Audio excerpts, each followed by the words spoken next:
I'd have to have a -1 and a -1 because now they need to be perfect squares. We want this to be a perfect square to put it in a vertex form. So if there's a -2, I have -1 here, -1 here. That tells us that I had a -1 across the top and I had a -1 down the side. What I would have then asked you when we were doing all of these, what then completes this perfect square? And then we would know this -1 multiplied by this -1 is what would complete that perfect square. -1 times a -1 is +1. Then what we would have done is we would have written this in vertex form. So we would have said that f of x would have equaled, and then recognize we're doing x minus a 1 multiplied by an x minus a 1. So we would have written that as x minus a 1 squared. When I write this, so what I have written right here, right now, that gives me this entire little model right here. So this only gives me one constant. If I need it to be a -8, what do we have to do to 1 to bring it down to a -8? And then we would do that. What is it? Good. So then I would subtract 9. All right. Kind of remember that? It's been a couple weeks since we've done this. But that's our vertex form. Now, the other way that we did it, so it's similar. So now do this one. This is kind of the quicker, more efficient way. But we would go ahead and make a perfect square out of the first two. And then remember how we would just kind of ignore the -8? He would hang out in the back. And then it would start out kind of the same way, where if this is a -2, we would need to know, I have a -1 here, -1 right there. Those guys multiplied together will give us a +1. That's what completes that square. And then whatever I added right here, remember how we would subtract it away on the back? And what we should get is the exact same answer. So this would be x minus 1 squared. And then notice how the -8 and the -1 give us the -9. Once we have that, I should now be able to ask anybody. I'm going to ask Sage. How you doing today, Sage? Huh? How you doing today? I'm okay. Good. I'm good. Did you have a good weekend? Yeah. Good. Good to hear, Sage. What's our vertex, Sage? 1 and 35. Good. Now plot that point. It should fit nicely with the 2 points that we got from our x-intercept. So now come over here. Here's 1, and then 1, 2, 3, 4, 5, 6, 7, 8, 9. Doesn't this now, if we connect these with our x-intercepts, allow us to draw in our parabola? Okay. So all the old stuff's now going to come back with the new stuff. There's going to be a lot of stuff going on here. All right. If I now graph this, let's just kind of confirm x squared minus 2x minus an 8. So let me clear this one.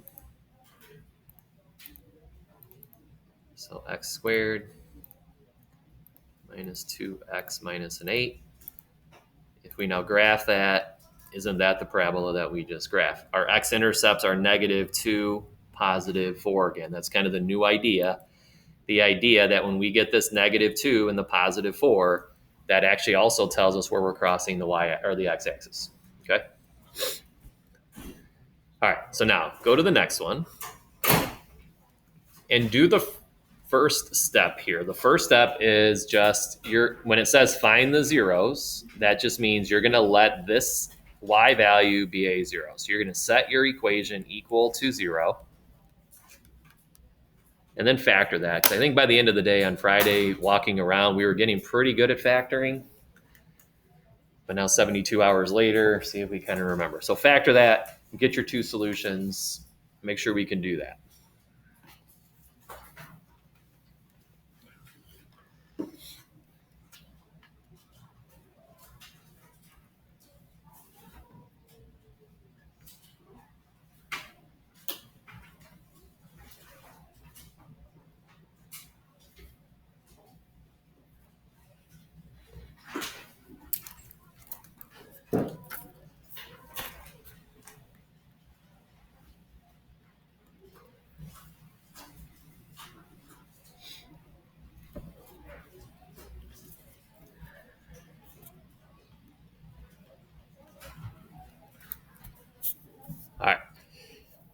Trinomial, you're looking for a GCF. Is there a GCF in those three? No. So then we're now looking for numbers that multiply to be 8, but would add up to be a 6. Hannah, what do you got? 2. Good. Positive 2, positive 4. Then what we did Thursday, Friday is the idea. We now want to know what would make this factor right here equal to 0. All right. And Yusuf, what would make this one be a 0? Good. And then the same thing with the other factor. So Diana, what makes this second factor equal a 0? Good. Negative 4. What we now know, this is what's new from Friday that we didn't quite get to at the end. These are also now your x-intercepts. So what we can now do is go to your x-axis, and at the x value of a negative 2, put a dot. And at the x value of a negative 4, put a dot. Guaranteed our graph goes through those 2 points. All right, that's what we're finding when we do that. What we now need to know is, where does our vertex go? Well, the way we want to do our vertex is the idea of vertex form. So if I now come over here, this is what we did quiz on. We were reasonably good at it back in 2 weeks ago when we did it, but now it's been 2 weeks. We now want to put that into vertex form. Let's do one more both ways here, just so you can kind of use whatever method you liked, whatever method you used back then, where we said one way is to set up your little square, because we're going to try to create a perfect square. This is x squared, so x and x. Then we talked about if this is a 6x and it's a square, that means they need to be split equally so that I have 3 and 3 in each corner. That means up top, I had a positive 3 and a positive 3. So to complete this square, to make this a nice, perfect square, the 3 and the 3 puts a 9 in the bottom right-hand corner. So if we understand that, we can now say that our function is x plus 3 across the top, x plus 3 down the side, so that's just 2 of them, x plus 3 squared. When I write this right here, so this part, this gives me this model. Well, doesn't that give us 9 constants? I don't want 9 constants. I want how many constants? 8. So we have to do what to get to 8? Yeah, minus a 1. If you like that model, I think that's probably the easiest to understand. It's a nice model. You can look at it. Then you're going to do that one as we move along here the rest of this week and bring all this back. If you like kind of the shorter one, that's just us doing kind of the algebra, not drawing all this in. But we split it up, x squared plus 6x. The 8 is on the back end. And I would ask you, what do we need to add here to make it a perfect square? Well, we've already done it, right? If there's 6x, that puts 3 and 3 in the corners. 3 times 3 gives us a 9. That then is what we subtract away from the back side there. And then we get the same exact thing. It's an x plus a 3 squared. 8 minus 9 is a negative 1. Whichever route you like, use that route. However, now we know Riley. What's our vertex, Riley? Good. We now know negative 3, negative 1 is our vertex. We come back over here, plot that point. And we now can go ahead and draw a quick little sketch of our parabola. All right.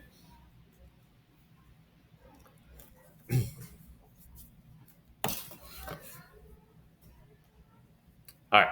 Last one of these. Number 11. It says you're going to graph this again.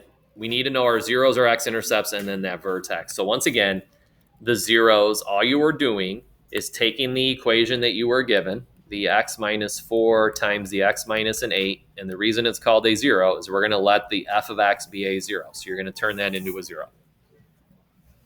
Now, this one, the work is done for you. We should be able to solve those very quickly, right? So go ahead, solve each of those, and then graph those.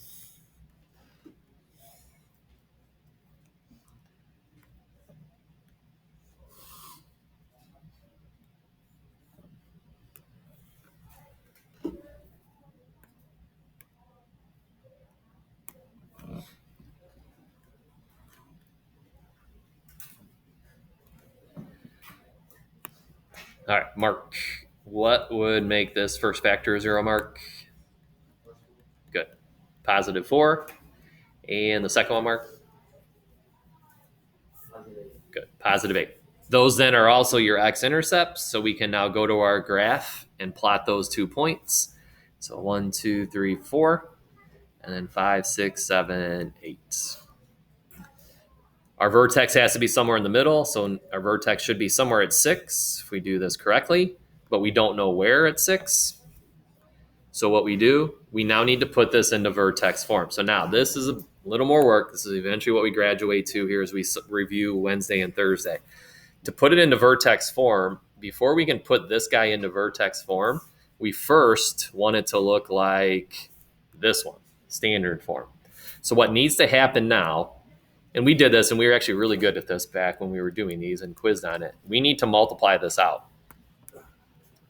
So what I'm going to do is I'm going to rewrite it over here where it says find the vertex, since we have some room to work.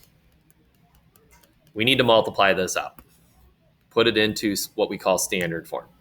So x times x is x squared. The x times a negative 8 is a negative 8x. Do the same thing with the negative 4. Negative 4 times x is a negative 4x. Negative 4 times a negative 8, positive 32. Combine our like terms. We have like terms right here, negative 12x's and then plus a 32. If I ask you what your vertex is, though, we still don't know our vertex from this, correct? But what we now should be able to do is put this into vertex form. So do that for me now. We've reviewed this twice today. So whatever method you did back in the day or whichever one you're liking today, put this into vertex form and then tell me what the vertex is. All right, let's see if we can do that right now.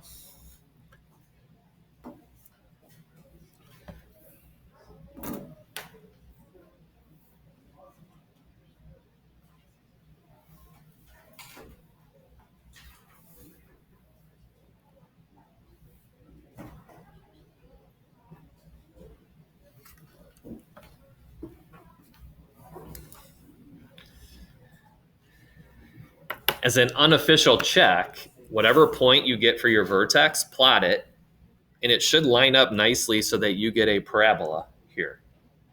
So if it's not somewhere in the middle of those 2 points, and you know something's wrong, okay?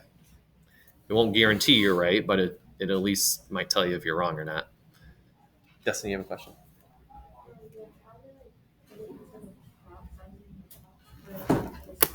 Sure. What's that?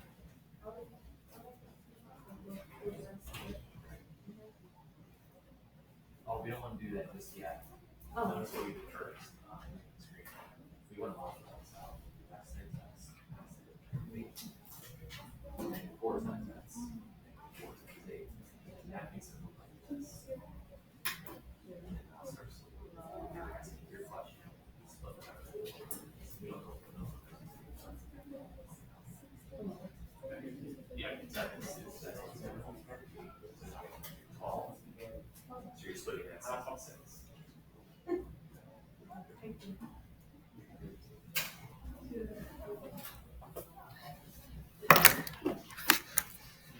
All right, let's see what we got here.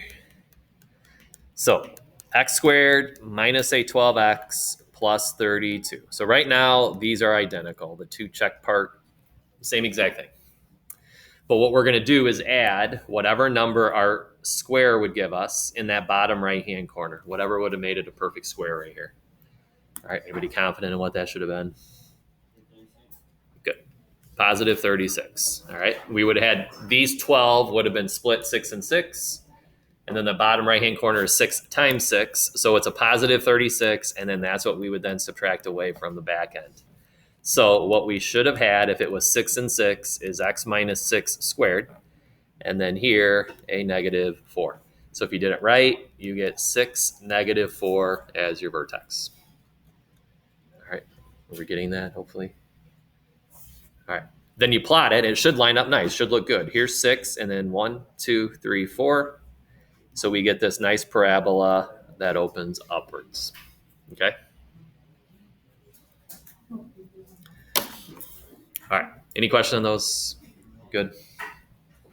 Okay, and then what we should have been doing today.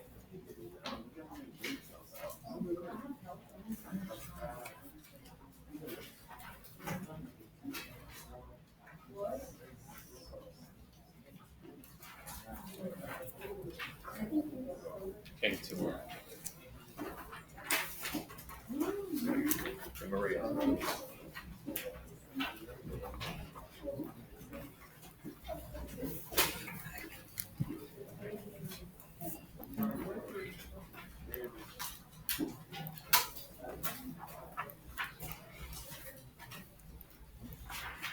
See, my Cami's not working. I hate Cami. It's been pretty good for me this year, but it's not responsive right now. My Word is working.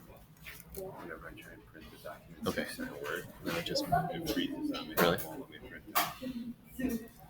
it's weird. Stuff you do with Cami always works just fine for me. Yeah, that's weird. I don't get it. All right, so now largely what we kind of do today, Wednesday, Thursday, is we tie all of this stuff together. This stuff's all related. It all gives us different pieces of information. What you're going to see at the top of this page to get this started is the idea that we have three different forms. The one that we actually started this whole chapter with is what we call the vertex form. As long as it's in this form, we know what direction it opens. We know the vertex. We know if it's been shifted left and right, all that good stuff. The next form that we went to was standard form. So this is standard form. All right, that's in that descending order, x squared, x to the first, and your constant. And then what we've been working on this all of last week is factoring these, breaking them down into their individual factors. All right, so those three are all different ways to express what a parabola gives us, looks like in different equations. So here's what this basically is. Notice these three that I gave you. The very first problem, we're going to give it to you in standard form. And from here, we should be able to find vertex form and factored form, and then answer all of these questions here. If you look at number 2, what I actually give you at the beginning is factored form. And then if I give you factored form, you should be able to find the other two. The third and final one, same thing. I should be able to give you factored form, and you should be able to find standard form and vertex form. Actually, I wish there was one more. I thought there was one more. Yeah. Or the last one here. I could give you vertex form, and you should give me standard form or factored form. So no matter which one I give you, we should be able to find the other two and then answer all of these questions in the process. All right. A lot of stuff going on here. All right. A lot of things to tie together. So that's what we're going to try and do in this one. So with this one here, this is standard form, right?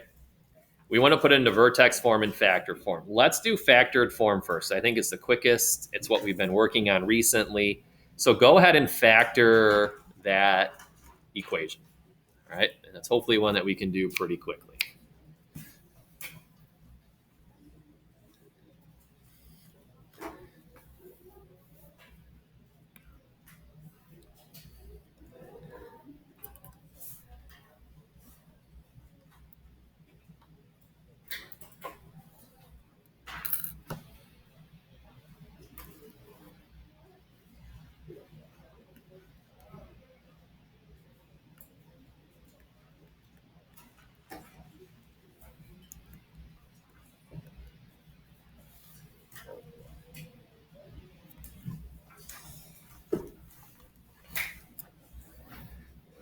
All right. Factored form. We're looking for a GCF. Is there a greatest common factor in those three terms? No. So then we're just looking for numbers that multiply to be 3, but add up to be a -4. Not a lot of options, right? There's only one way to get a 3, and that's 1 times a 3. And if it's a +3, but add up to be a -4, then they would both have to be negative. So x minus 3, x minus 1, that's how that would get factored. Multiply those together, you get a +3. Add them, you get a -4. Yeah, Yusuf? I probably would not mark that wrong. I'd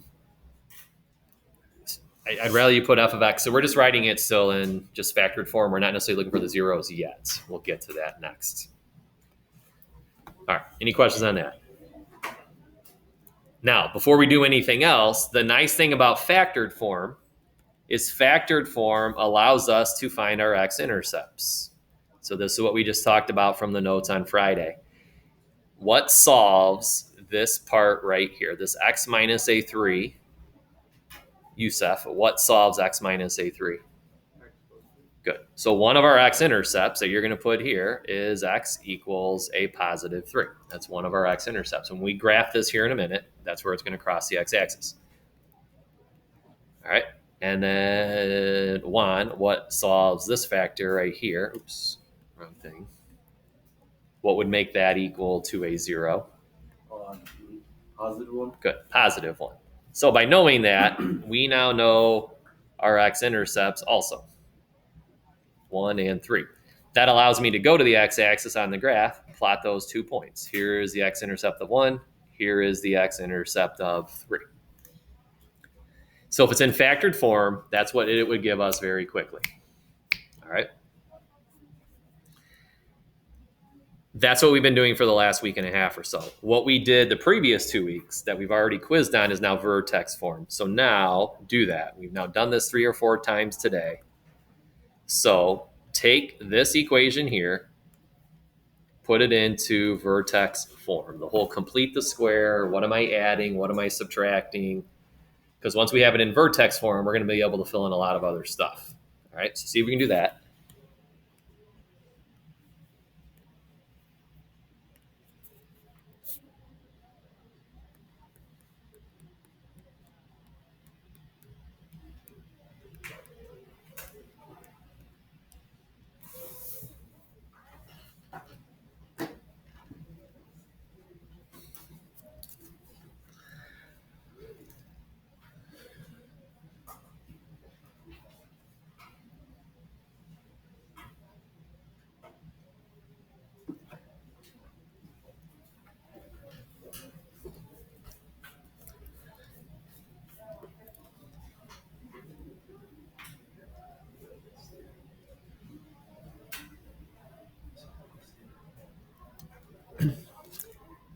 Okay, if you got it, write your vertex down. That's another thing that the question is asking for. So once you have vertex form, we would all then know what the vertex is.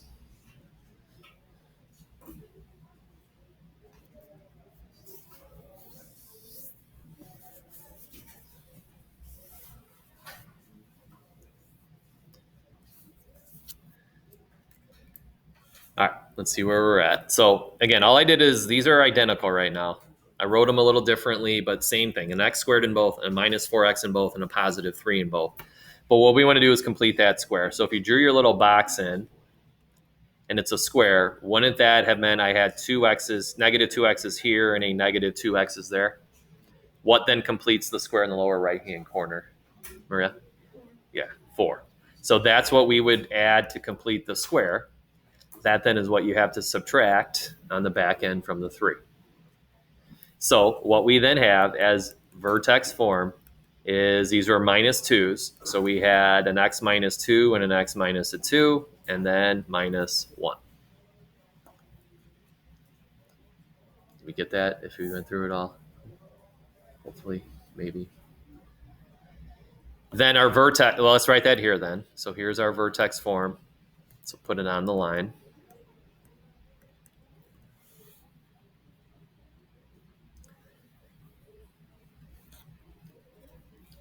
Julia, what's our vertex now? You're warm.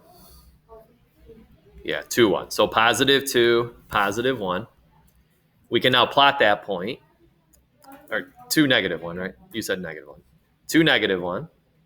That fits nicely, right, between those 2 points. And we now get this parabola that opens upwards. All right. See if you remember this. I'll give you 10 seconds here to see if we remember an axis of symmetry. We had it down back when we were doing it all, but again, now we're revisiting it a few weeks later. Write down what you think the axis of symmetry is. See if you remember that.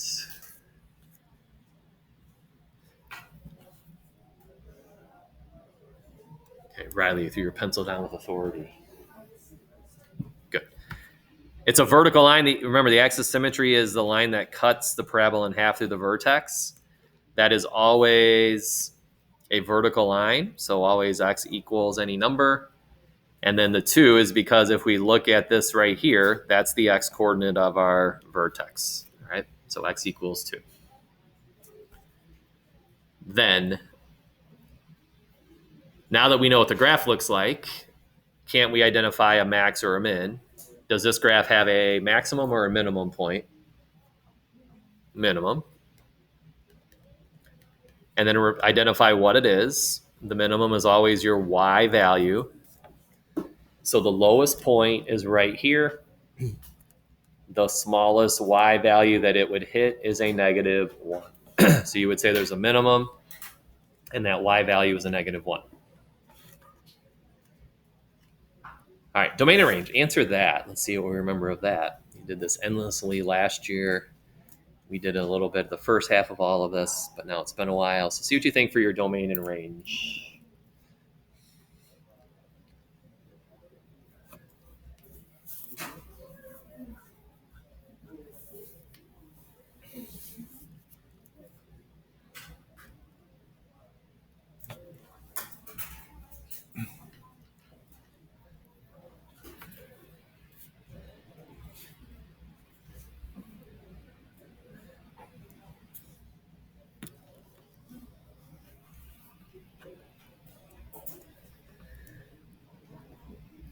All right. Remember, domain are your x's, left and right. So again, what I think is always the easiest is just thinking, does my graph go left and right forever? Because if it does, if I can say yes to that question, is it negative? And it's going to be negative infinity to infinity. So to that question, does this graph go left forever and then right forever? Yeah. Are there any breaks in it? Any interruptions? No. So if we can say yes to that, then we know it's just negative infinity to infinity. Do the same thing with your range. Ask yourself, ranges are your y's, your ups and your downs. Does this graph go down forever and does it go up forever? Because if it does, then this is going to be your answer. So does it go down forever? No. So we can't use a negative infinity. We don't go down forever. Does it go up forever? Yes. So that's fine. So what we have to state is what y value do we start at? What's the smallest y value that we hit? And we already kind of answered that. I saw Diana first. What do you got, Diana? Right. Isn't it this negative 1 that we said was our minimum y value up here? So it has to start at a negative 1. It does hit that, so you need a bracket versus a parentheses. All right. So negative 1 to infinity. And then the last thing that we haven't talked about yet, you would have done this quite a bit in the past, but we have yet to talk about it this year. If I ask you for the y-intercept, anybody remember how you found y-intercepts last year? So this guy, yeah, Kat. Good. So let me go to this graph right here. So Kat's perfect. If I draw on a line right here, do we all agree this is your y-intercept? If I ask you what that point is, doesn't that have an x-coordinate of 0 and then 1, 2, 3, 4, 5? Notice how our y-intercept, your x-coordinate is a0. That will always be the case. So if I ever want a y-intercept, so this I would tell you to write down. So go to your y-intercept. What you're always looking for at a y-intercept, that's when your x is a 0. This is Carlos and Clarita, right? And then they were opening the pet store. How many pets, cats, dogs, all that fun stuff. So when x is a 0, what you're going to do, you can use any equation. What I'm going to tell you to do is go back to this equation right here. So let me write it over here where I have a little room to operate. Let x be a 0. So if x is a 0, so f of 0, what's 0 squared? 0. Minus, what's 4 times 0? 0. And then don't we still have that little plus 3 in the end? So when x is 0, don't we get a y value of just 3? That's your y-intercept. So come down here. Your y-intercept is a 3. Look at the graph that you drew in freehand. It should be, I knew what it was going to be because I remember it from first period.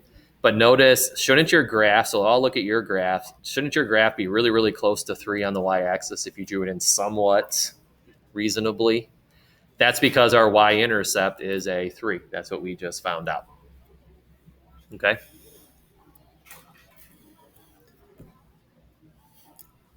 Okay. We'll do like one of these things. So all I'm going to have you do here, because we're going to run out of time. This is factored form. So the only real thing we get from factored form right now, right away, is your x-intercepts. So right now, what our x-intercepts are, and then plot those. See if we at least remember that. That's what I wanted to get done Friday. We didn't get to. It's what we started class with today.